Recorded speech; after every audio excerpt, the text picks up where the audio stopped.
Ya, Shalom, satu sukacita untuk bisa berjumpa kembali secara online dengan Jemaat GAB Gereja Allah Baik Jemaat Daat Surabaya. Oleh sebab itu, sebelum kita mendengar kebenaran firman Tuhan, mari sama-sama kita satukan hati, kita berdoa di hadapan Tuhan.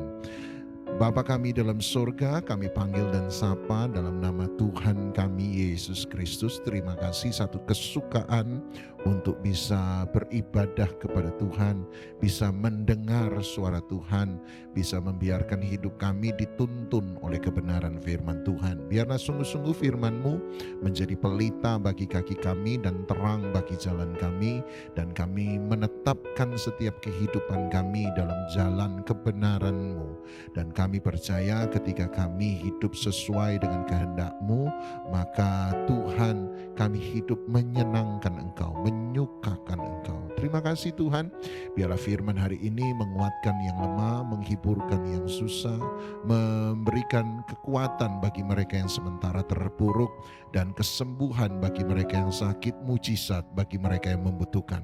Dalam nama Tuhan Yesus Kristus kami sudah berdoa, amin, amin, amin. Ya, hari ini saya akan membahas dari kisah Natal sebab kita ada dalam satu suasana Natal. Saya mengambil dari Lukas pasal 1 ayat 11 sampai ayat yang ke-20. Kemudian saya akan lompat ayat 28 sampai ayat yang ke-35. Lukas pasal 1 ayat 11 sampai 20, kemudian saya lompat ayat yang ke-28 sampai ayat yang ke-35. Lukas pasal 1 ayat 11, Alkitab berkata, maka tampaklah kepada Sakaria seorang malaikat Tuhan berdiri di sebelah kanan mezbah pembakaran ukupan. Melihat hal itu terkejutlah dia, tetapi malaikat itu berkata kepadanya, jangan takut hai Sakaria, sebab doamu telah dikabulkan dan Elisabet istrimu itu akan melahirkan seorang anak laki-laki bagimu dan haruslah engkau menamai dia Yohanes. Engkau akan bersukacita dan bergembira, bahkan banyak orang akan bersukacita atas kelahirannya itu. Sebab ia akan besar di hadapan Tuhan dan ia tidak akan minum anggur atau minuman keras, dan dia akan penuh dengan Roh Kudus mulai dari rahim ibunya. Dia akan membuat banyak orang Israel berbalik kepada Tuhan Allah mereka, dan ia akan berjalan mendahului Tuhan dalam roh dan kuasa Elia untuk membuat hati bapa-bapa berbalik kepada anak-anaknya dan hati orang-orang durhaka kepada pikiran orang benar, dan dengan demikian menyiapkan bagi Tuhan suatu umat yang layak baginya. Ayat 18. Lalu kata Sakaria kepada malaikat itu, bagaimanakah aku tahu bahwa hal ini akan terjadi? Sebab aku sudah tua dan istriku sudah lanjut umurnya. Jawab malaikat itu kepadanya, akulah Gabriel yang melayani Allah, dan aku telah diutus untuk berbicara dengan engkau dan untuk menyampaikan Injil atau kabar baik ini kepadamu. 20. Sesungguhnya engkau akan menjadi bisu dan tidak dapat berkata-kata sampai kepada hari di mana semuanya ini terjadi, karena engkau tidak percaya akan perkataanku yang akan nyata kebenarannya pada waktunya. Mari kita lompat ayat 28, Lukas 1 ayat 28. Ketika malaikat itu masuk ke rumah Maria, dia berkata, salam hai engkau yang dikaruniai Tuhan menyertai engkau. Maria terkejut mendengar perkataan itu, lalu bertanya dalam hatinya, apakah arti salam itu? Kata malaikat itu kepadanya, jangan takut hai Maria, sebab engkau beroleh kasih karunia di hadapan Allah. Sesungguhnya engkau akan mengandung dan akan melahirkan seorang anak laki-laki, dan hendaklah engkau menamai dia Yesus. Dia akan menjadi besar dan akan disebut anak Allah yang maha tinggi. Tuhan Allah akan mengaruniakan kepadanya tahta Daud bapa leluhurnya, dan dia akan menjadi raja atas kaum keturunan Yakub sampai selama-lamanya, dan kerajaannya tidak akan berkesudahan. Ke ayat 34, kata Maria kepada malaikat itu, bagaimanakah hal itu mungkin terjadi karena aku belum bersuami? Jawab malaikat itu kepadanya, Roh Kudus akan turun ke atasmu, kuasa Allah yang maha tinggi akan menaungi engkau, sebab itu anak yang kau lahirkan itu akan disebut kudus, anak Allah. Sampai di situ saja. Kita tahu bahwa dalam peristiwa Natal dalam Lukas pasal 1 kita akan menemukan paling tidak 2 peristiwa penting yang hari ini saya bacakan bagi Anda. Dan 2 peristiwa penting ini melibatkan satu tokoh yang sama, yaitu malaikat Gabriel. Pertama kali Anda tahu bahwa malaikat Gabriel datang kepada Sakaria. Sakaria adalah ayah dari Yohanes Pembaptis. Dan malaikat Gabriel datang kepada Sakaria, dan ketika dia muncul, dia berkata kepada Sakaria, "Jangan takut Sakaria, sebab Tuhan telah menjawab doamu. Engkau akan mendapatkan seorang anak laki-laki, hendaklah engkau menamai dia Yohanes, sebab anak ini akan melakukan ini dan itu dan ini dan itu dan ini dan itu sesuai dengan kehendak Tuhan bagi bangsa Israel." Nah, kita tahu singkat ceritanya, kemudian pada ayat yang ke-18, Sakaria kemudian bertanya kepada malaikat Gabriel. Sakaria bertanya, "Bagaimanakah aku tahu bahwa hal itu mungkin terjadi? Sebab aku sudah tua, istriku sudah lanjut umurnya." Dan yang menariknya adalah kemudian malaikat Gabriel itu berkata, "Akulah Gabriel, malaikat yang melayani Allah, dan aku berbicara kepadamu sebab aku diutus oleh Allah untuk menyampaikan kabar baik ini." Kemudian ayat 20 dia berkata, "Sesungguhnya engkau akan menjadi bisu dan tidak dapat berkata-kata sampai kepada hari di mana semuanya itu terjadi, sebab engkau tidak percaya pada perkataanku." Nah, Anda lihat, jadi malaikat Gabriel datang kepada Sakaria. Malaikat Gabriel memberitakan kabar baik kepada Sakaria bahwa dia akan mendapatkan seorang anak laki-laki, dan hendaknya dia memberi nama anak itu Yohanes. Dan kemudian Sakaria bertanya kepada malaikat Gabriel, "Bagaimana hal itu bisa terjadi? Sebab aku sudah tua, istriku juga sudah lanjut usianya." Dan malaikat Gabriel berkata, "Mengapa engkau bertanya?" Pertanyaan Sakaria kemudian dianggap sebagai ketidakpercayaan Sakaria. Oleh sebab itu malaikat Gabriel berkata, "Itu sebabnya engkau akan menjadi bisu, sebab engkau tidak percaya."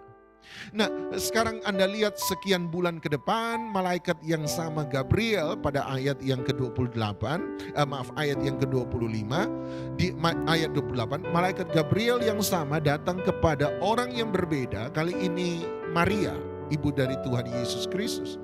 Datang kepada Maria dan kemudian datang menghampiri Maria dengan kalimat yang sama, "Jangan takut Maria, Tuhan menyertai engkau, engkau berkenan di hadapan Allah, engkau dikaruniai oleh Allah."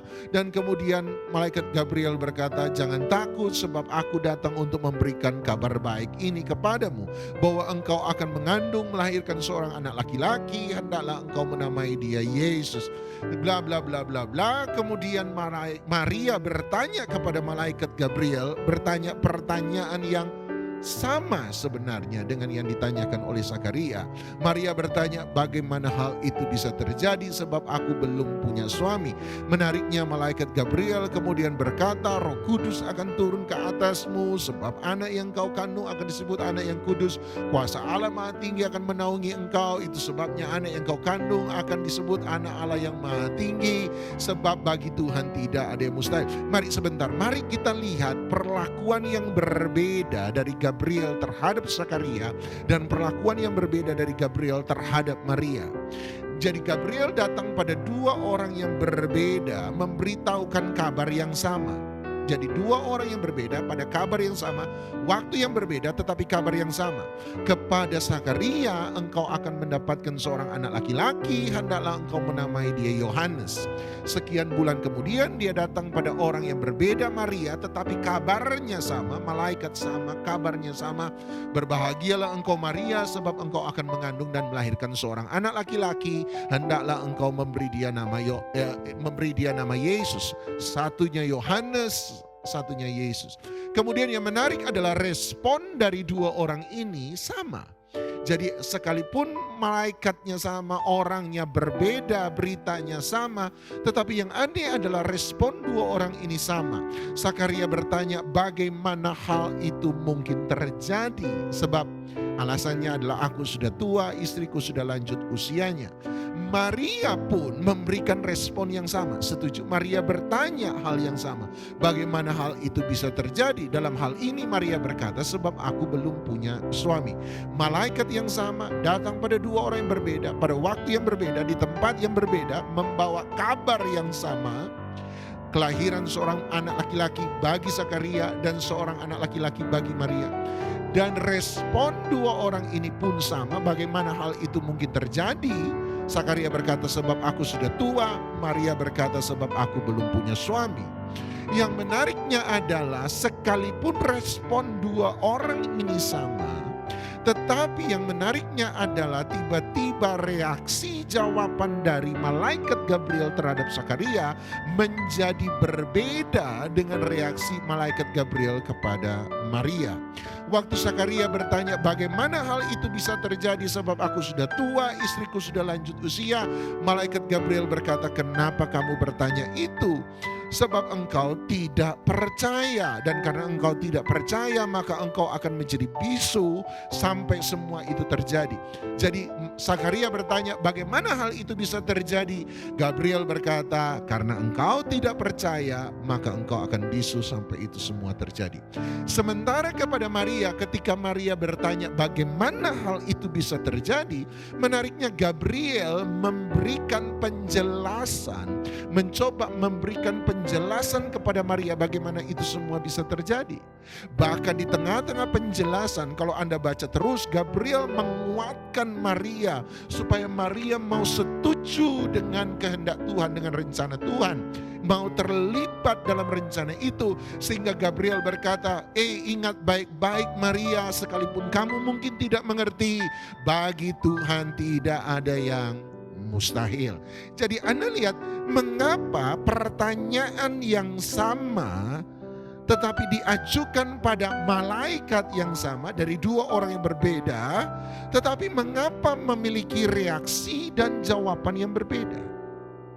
Pertanyaan yang sama dari Zakaria, pertanyaan yang sama dari Maria, ditanyakan pada malaikat yang sama Gabriel, tetapi ternyata jawaban dari Gabriel terhadap Zakaria adalah, Zakaria engkau bisu sebab engkau tidak percaya. Sebaliknya kepada Maria, Gabriel mencoba untuk memberi penjelasan panjang lebar tentang apa yang sesungguhnya terjadi, bahkan menguatkan Maria, dan ayat tadi yang terkenal, bagi Tuhan tidak ada yang mustahil, muncul di situ.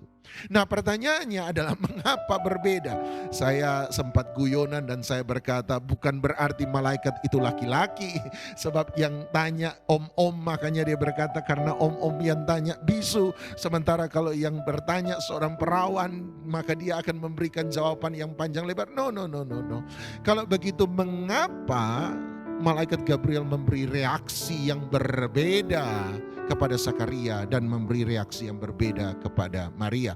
Nah, saya percaya ayat kuncinya ada pada ayat yang ke-12, ayat 12, ayat 13. Ayat 12, melihat hal itu ia terkejut dan menjadi takut. Ayat 13, tetapi malaikat itu berkata kepadanya, dan buat saya ini ayat kuncinya, jangan takut hai Zakaria, sebab doamu telah dikabulkan. Dan buat saya inilah ayat kunci sesungguhnya. Mengapa reaksi jawaban Gabriel terhadap Zakaria, pertanyaan Zakaria, menjadi berbeda dengan reaksi jawaban Gabriel terhadap pertanyaan Maria. Sekalipun mereka berdua menanyakan pertanyaan yang sama, jawaban saya adalah sebab ayat 13 berkata, Zakaria, bukankah Tuhan hanya menjawab doamu? Tuhan telah mengabulkan doa. Jadi saya percaya ada satu masa dalam kehidupan pernikahan Zakaria dan Elisabet. Mereka sempat menantikan kelahiran seorang anak, buah dari pernikahan cinta mereka berdua. Tetapi mereka menanti, ternyata pernikahan mereka tidak juga kunjung punya anak.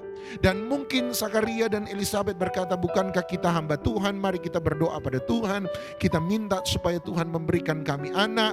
Dan mereka berdoa, mereka menanti 5 tahun, anak tidak juga kunjung datang.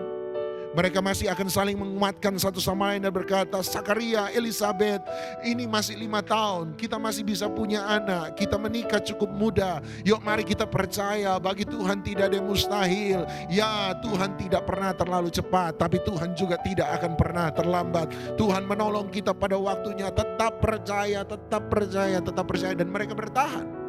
Setelah 10 tahun pernikahan juga tidak punya anak. Mereka juga mungkin akan saling menguatkan. Dan mereka menanti lagi 10 tahun, 15 tahun, dari usia 20 menjadi usia 30, dari usia 30 menjadi usia 40. Dan memasuki usia yang ke-50 setelah mungkin 30 tahun penantian. Tiba-tiba mereka harus menelan kepahitan dan berkata, jangan-jangan Tuhan memang tidak mau memberikan kita anak.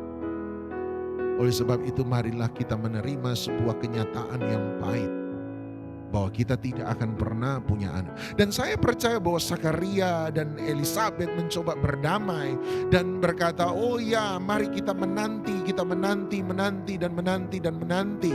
Tetapi setelah waktu penantian itu selesai, mereka berhenti untuk berharap.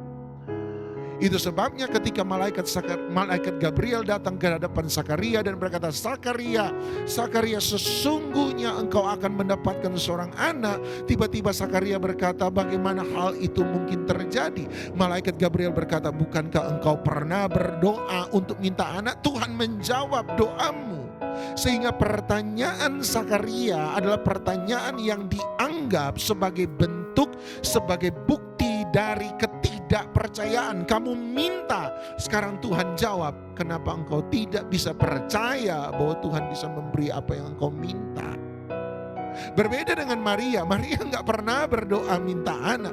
Jangankan berdoa minta anak, Maria masih berdoa minta suami. Dia belum berdoa minta anak, dia masih berdoa minta bukan anak laki-laki, dia baru minta laki. Belum minta anak laki-laki, dia baru minta laki. Mana suamiku? Apakah Yusuf benar-benar suamiku? Maria masih berdoa minta suami. Tiba-tiba Gabriel datang dan berkata, engkau akan melahirkan seorang anak laki-laki.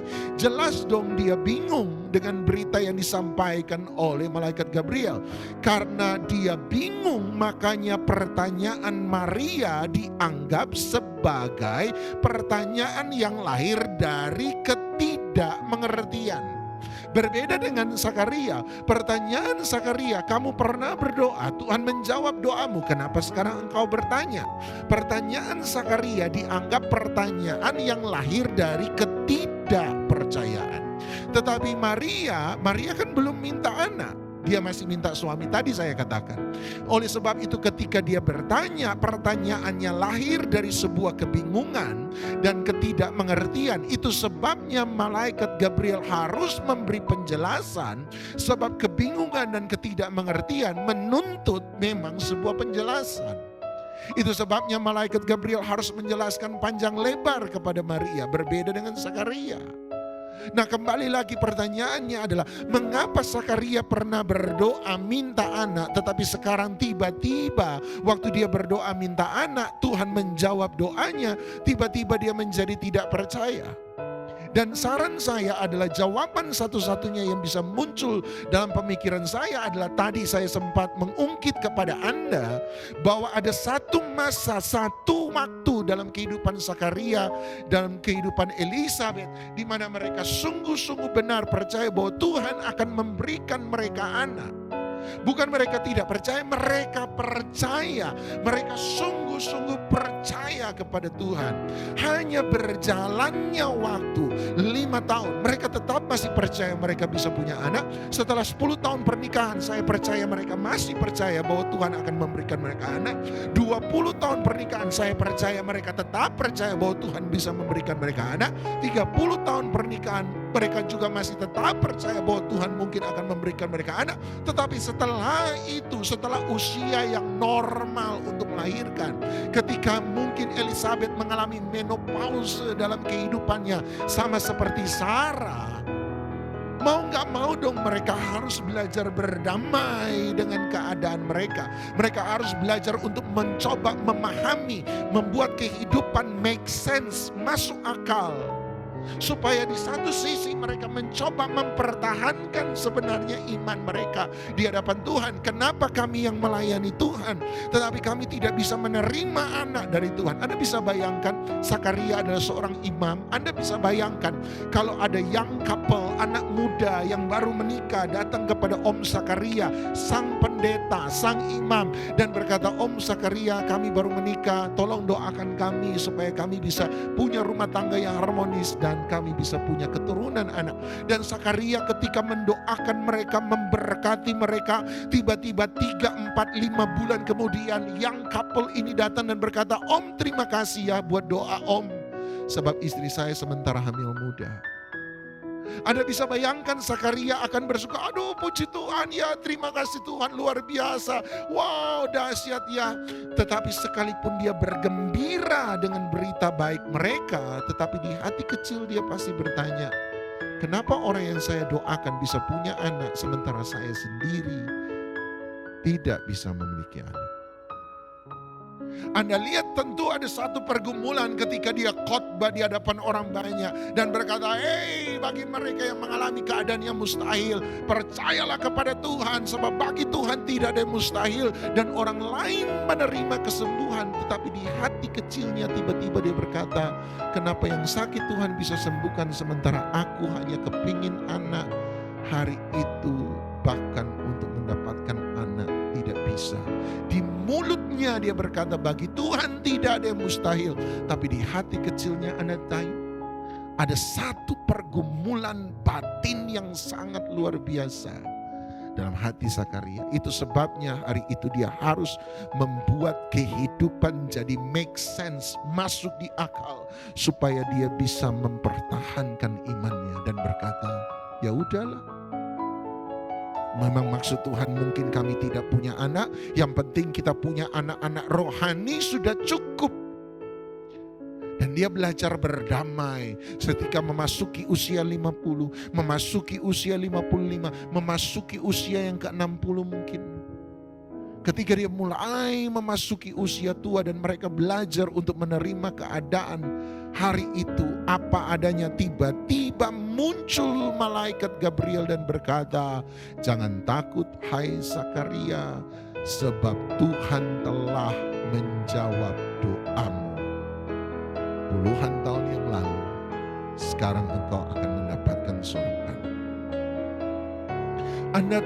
Anda mungkin merasa itu sesuatu yang luar biasa kan harusnya Pak. Tapi bagi orang yang sudah pernah mengalami kekecewaan, merasa di PHP oleh Tuhan, digantung harapannya oleh Tuhan, mungkin dia akan berkata, oh please lah, please tolong jangan buat aku berharap sekali lagi. Sebab itu akan sangat mendukakan, sangat menyakitkan. Di mana kami harus belajar untuk berdamai. Puluhan tahun kami harus belajar untuk buat kehidupan make sense.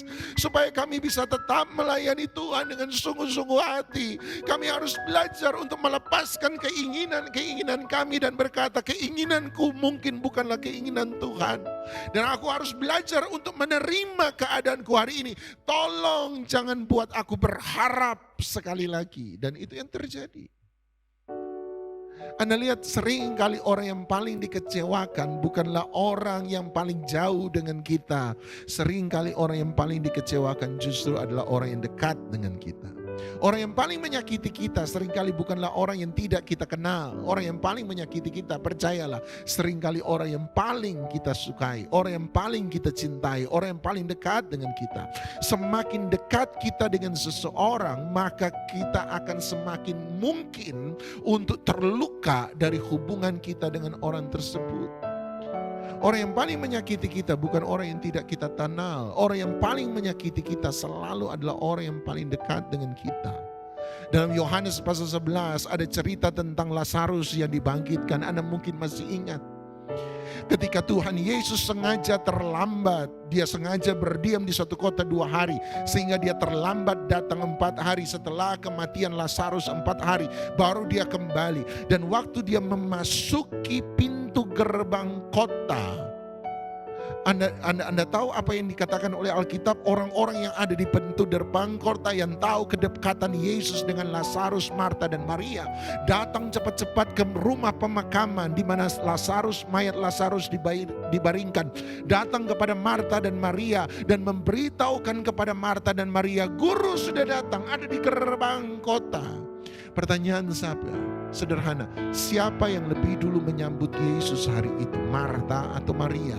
Alkitab mengatakan Marta yang berlari ke gerbang kota menyambut Yesus, bukan Maria. Maria memilih tinggal di tempat, Maria memilih tinggal di rumah dan tidak menyambut Yesus. Pertanyaan saya yang kedua, siapa yang lebih dekat dengan Yesus, Marta atau Maria? Dalam cerita Alkitab kita menemukan bahwa sesungguhnya kedekatan Maria dengan Yesus lebih daripada kedekatan Marta dengan Yesus. Kesan yang ditaruh oleh penulis Alkitab adalah Maria lebih dekat dengan Yesus. Pertanyaan saya yang ketiga, kalau Maria lebih dekat dengan Yesus daripada Marta dengan Yesus, pertanyaan saya yang ketiga adalah, kenapa bukan Maria yang menyambut Yesus? Anda lihat, saya takut kenapa Maria tidak menyambut Yesus di gerbang kota. Sederhana, karena satu hal. Apa itu? Sebab Maria lebih merasa tersakiti, terkhianati oleh keterlambatan Yesus daripada Marta. Orang-orang yang sering kali menjauh dari Tuhan, saya takut sering kali justru adalah orang-orang yang mencoba dekat dengan Tuhan, mencoba mencintai Tuhan, tetapi mengalami kekecewaan demi kekecewaan demi kekecewaan demi kekecewaan. Itu sebabnya malaikat Gabriel berkata kepada Zakaria, betul Zakaria masih melayani Tuhan, betul Zakaria masih ada di rumah Tuhan, betul Zakaria masih mendoakan Tuhan. Bahkan hari itu malaikat Gabriel berjumpa dengan Zakaria justru ketika dia sementara ada di tengah-tengah pelayanan. Tetapi malaikat Gabriel kan dengan terus terang berkata kepada Zakaria bahwa engkau tidak percaya. Kekecewaan Zakaria, kesakit hatian Zakaria hari itu justru sekalipun dia masih ada dalam pelayanan, dia sekalipun mengempet itu dengan rapat-rapat, disimpan di balik lubuk hati yang paling dalam. Tetapi justru disitulah kemudian kita terlihat ada sebuah ketidakpercayaan Zakaria bahkan kepada Tuhan yang sementara dia layani hari itu. Saya tidak tahu bagaimana dengan Anda hari ini. Tapi di kisah Natal adalah kisah di mana kita bicara tentang Allah yang diperdamaikan kembali dengan kita manusia lewat pengorbanan Kristus bagi Anda dan saya.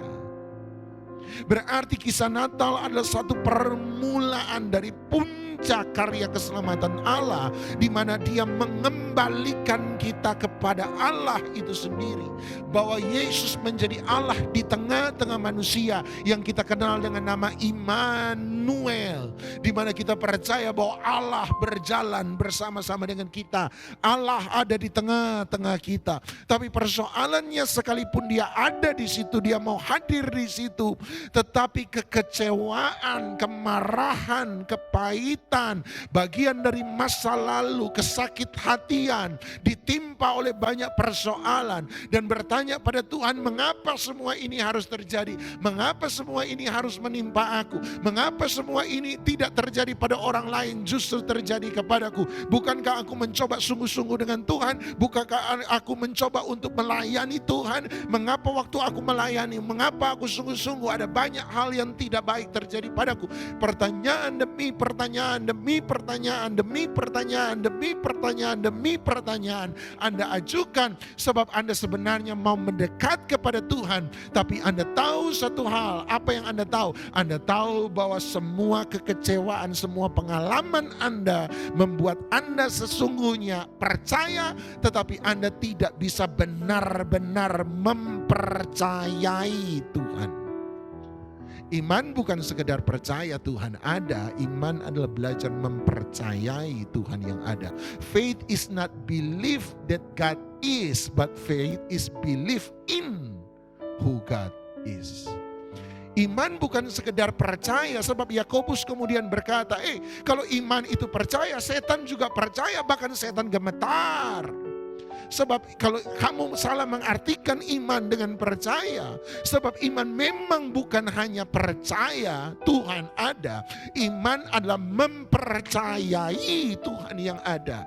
Iman bukan percaya Tuhan ada. Sebab kalau iman hanya percaya Tuhan ada saja, maka iman hanya sebatas pengetahuan dalam pikiran Anda. Tetapi kalau iman adalah bicara tentang mempercayai Tuhan, berarti iman tidak lagi bicara soal pengetahuan. Iman melampaui pengetahuan.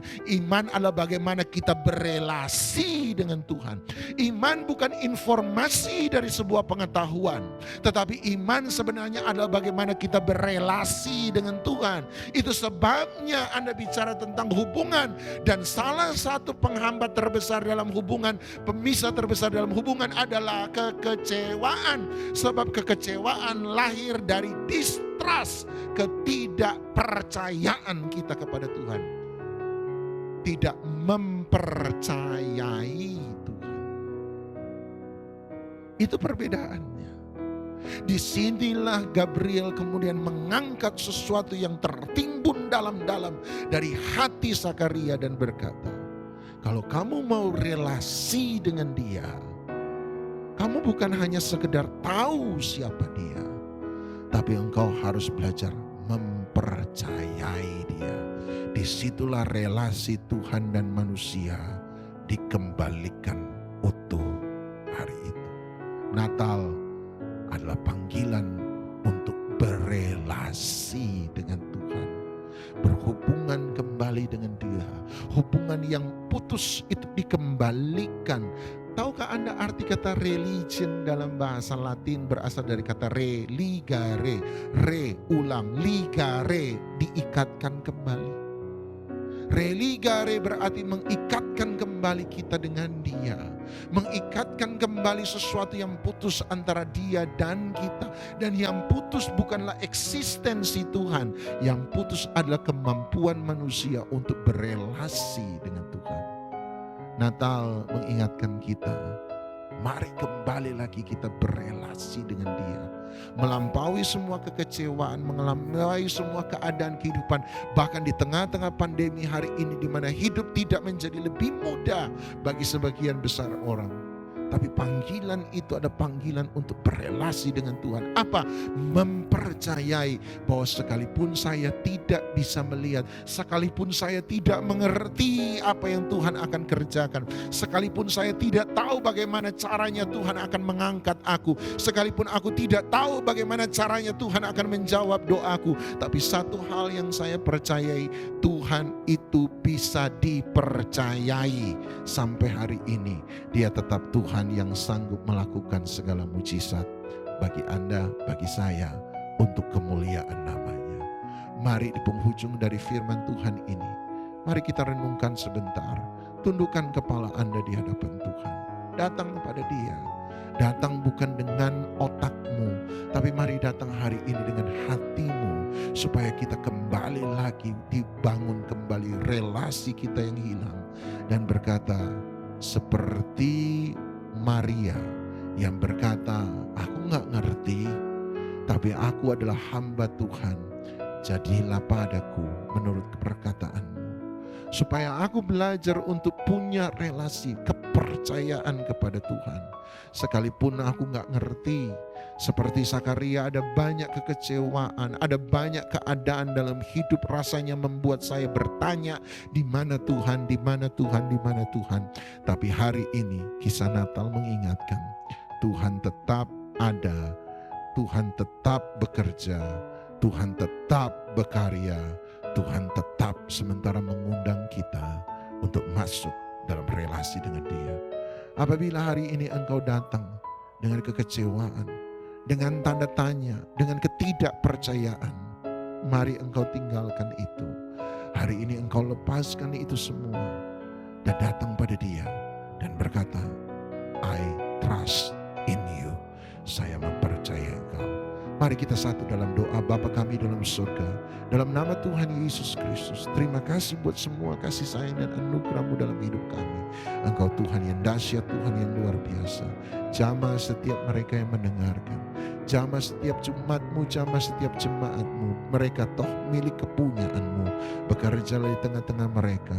Bekerjalah. Mereka yang sementara hari ini berdoa, di penghujung tahun seakan-akan doa mereka belum dijawab. Tapi kami percaya bahwa Tuhan tetap bekerja. Mungkin engkau terlihat seperti terlambat, tetapi waktu kami bukanlah waktu Tuhan. Kami hanya percaya satu hal, sekalipun Lazarus kami mati, pengharapan kami mati, seringkali jalan keluar kami mati, tapi engkau sanggup membangkitkan Lazarus yang mati kembali. Engkau membangkitkan masa depan kami yang mati, pengharapan kami yang mati, jalan-jalan keluar kami yang mati. Engkau sanggup membangkitkan. Oleh sebab itu, ajar kami untuk tetap berkata, I trust in you. Aku mempercayai Engkau Tuhan. Dalam nama Yesus kami sudah berdoa. Tuhan Yesus memberkati umat-Mu. Dalam nama Yesus kuatkan yang lemah, hiburkan yang susah. Dalam nama Yesus terjadilah mujizat, mujizat, mujizat, mujizat. Kami sudah berdoa dalam nama Tuhan Yesus Kristus. Haleluya. Amin. Tuhan memberkati.